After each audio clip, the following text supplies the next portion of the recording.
Hollywood didn't just ruin comedy movies, it completely broke the rules that made them work in the first place. For years, I've studied both modern comedies and the classics, taking notes on every movie I watch. The framework for making great comedy is staring Hollywood in the face, yet studios keep doing the exact opposite. By the end, you'll see the blueprint they're ignoring and why it's killing the genre. One of the biggest reasons why comedy movies are currently failing actually has nothing to do with the comedy itself. Studios keep treating the comedy movie genre like a high-risk gamble. With the average Hollywood budget coming in at $65 million, the low mid-budget comedies that built the genre are becoming rarer and rarer. The most recent big comedy movie we got was Deadpool and Wolverine, which came with a $533.7 million price tag, but it's debatable whether this is even a comedy movie or just a superhero movie with some actually funny jokes.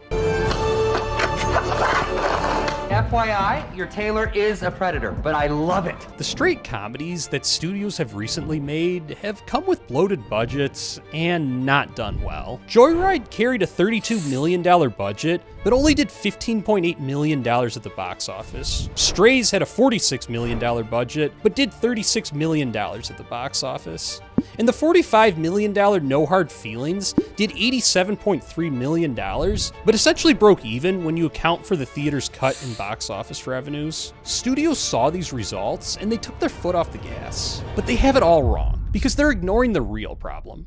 They're using the wrong financial model. Horror figured this out years ago. Instead of unnecessarily bloated budgets, they take the low-risk, high-reward route. Insidious was made for $1.5 million, but grossed $100 million. Annabelle did $256.7 million off of a $6.5 million budget. And just a few years back, Talk to Me made $92 million off of its $4.5 million budget. There's literally zero reason why Hollywood can't do this with comedies. I've made 2 raunchy comedies for $30,000 each. And if indie filmmakers can do that, then there's no reason why Hollywood can't for 300 times as much money. Which, mind you, would still be well under $10 million. This is also a blueprint that has seen prior success with comedy. Clerks cost $27,000, but made $4.4 million. Swingers was made for $250,000, but did $4.6 million at the box office. And Napoleon Dynamite was made for $400,000 and crushed it for $46.1 million. But this isn't just my opinion. Because Judd Apatow, the single most important figure for 21st century comedy, has the same message for Hollywood. Kevin Smith made Clerks, Swingers, Doug Liman and Jon Favreau and Vince Vaughn, and they did it cheap. We have the technology. We just need some lunatics to make something groundbreaking now cheap. Studios used to take a ton of swings with low mid-budget comedies, and comedy was thriving. But now, they're doing the exact opposite. But the problems don't stop with budgets, because there's another key piece of the comedy framework that studios have abandoned: the people who actually know how to make great comedy. The 2000s and 2010s had a murderer's row of comedy architects. Seth MacFarlane, known for the Ted movies, Judd Apatow for 40-Year-Old Virgin, Knocked Up, Funny People, and This Is 40, and the best in Todd Phillips, who made Road Trip, Old School, The Hangover, and Due Date. These guys didn't just write and direct comedy movies, they defined an era. Yet when studios actually do greenlight comedies nowadays, these guys are nowhere to be found. So who do they go with instead? A first-time director for Joyride, a documentary filmmaker for Strays, and when it came time to remake one of the most iconic comedies of the 90s in House Party, instead of going with a proven director, they went with a guy whose only prior experience was directing TV commercials and music videos. And it's not just behind the camera, because comedy movies used to rely on stars who were built to make people laugh. Like Vince Vaughn and Seann William Scott, who absolutely crushed it both at the box office and with audiences. But studios are now prioritizing actors who aren't comedy-first performers, like Glenn Powell in Anyone But You and Liam Neeson in The Naked Gun. Seriously, can you imagine how epic The Naked Gun would have been if they let Seth MacFarlane direct instead of produce, and Vince Vaughn starred?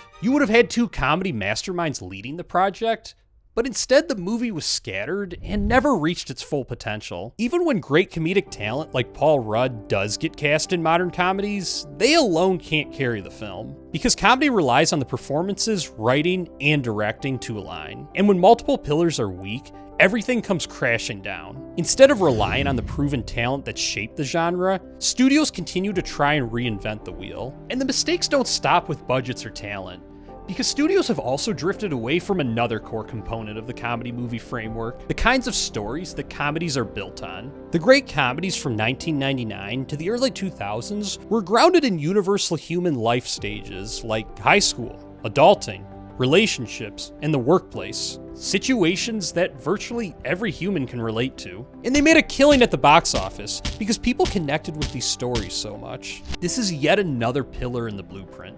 Comedy rooted in human experience. So how do studios respond? They make a comedy about dogs told through the point of view of a dog? You can't make this shit up. To make matters worse, they completely wasted elite comedic talent with Will Ferrell, Jamie Foxx, Isla Fisher, and Rob Riggle. It's as if a bunch of executives got together and said, okay, we nailed the casting, now let's make sure we get a plot that no human can personally connect with, and hire an unproven comedic director to head the project. But that's just one example. We're starting to see more and more female-driven R-rated comedies like Bottoms, Joyride, and No Hard Feelings. And they aren't exactly crushing it at the box office. They're doing this despite the frat style of humor being what has performed so well at the box office. Hell, there was even a group of actors famously called the Frat Pack who carried the genre through the better part of this century. And look, I have zero issues with female-led films. I actually, ironically, seem to enjoy every chick flick I watch. Like Regretting You, which I would put in my top 10 movies of 2025. But the issue is that the R-rated comedy was always the movie that the guy was dragging the girl to, not vice versa. When you try to redefine the genre like this, you end up courting the exact opposite of the target audience. It'd be like if Hallmark movies all of a sudden turned into raunchy comedies and had plot lines similar to American Pie. But that's what you see. Studios in modern times have completely conceptually lost touch with the comedy movie genre. But it goes much deeper than just bombing the concepts and target audience, because studios have abandoned yet another key component of the comedy movie framework.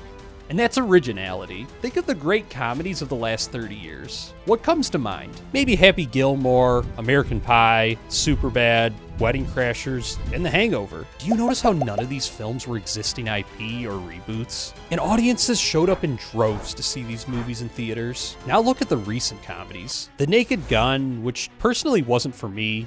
House Party, that seems to be universally hated. Mean Girls, that I thought was okay, but not even half as good as the original. And then we finally get Jack Black and Paul Rudd together in a movie, but wait, it's for a reboot of a horror movie that they're now trying to turn into a comedy? The big comedy movie coming out this year is Scary Movie 6. And don't get me wrong, I'm excited as fuck, but holy shit, can we at least get some original comedies? The issue isn't that reboots exist, it's that originality is no longer the focus of the genre, and originality is what propelled so many classics that have been celebrated for decades. Yet none of the reboots that I just mentioned will even be discussed 2 years from now. When Hollywood gives room for creativity, originality, and a sense of unpredictability, comedy movies flourish. But studios have instead moved away from it. But the final piece of the framework might be the single most important.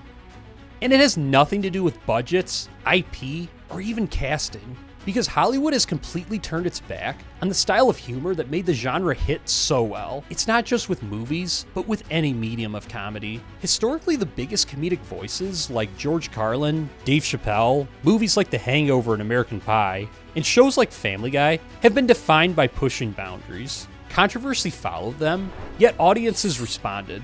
Because each of these examples are some of the most financially successful in their respective medium. Family Guy just got renewed for its 27th season. Chappelle is one of the most financially successful comedians of all time, despite literally getting banned from venues. Carlin literally got arrested for telling a joke, but still lives on to this day. American Pie went on to gross hundreds of millions as a franchise, and The Hangover over $1 billion. But studios have instead chosen to go in the opposite direction and appease a vocal minority. Vince Vaughn really hit the nail on the head when he spoke on this very subject recently. You got this whole other wave where like now you have these people who put themselves in the oddest position of being the curators of what was kind or unkind. This was okay, but this wasn't, or of what is funny or what isn't. It's like almost like people that would like sit and overanalyze a situation to the point of making themselves feel really good about themselves. My guess would be they'd have something that they're not thrilled about. And he's right.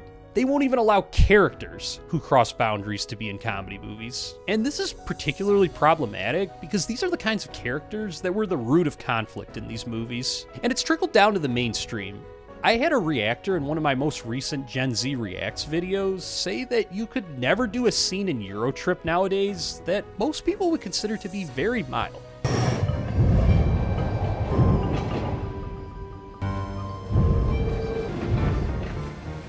What the hell are you doing?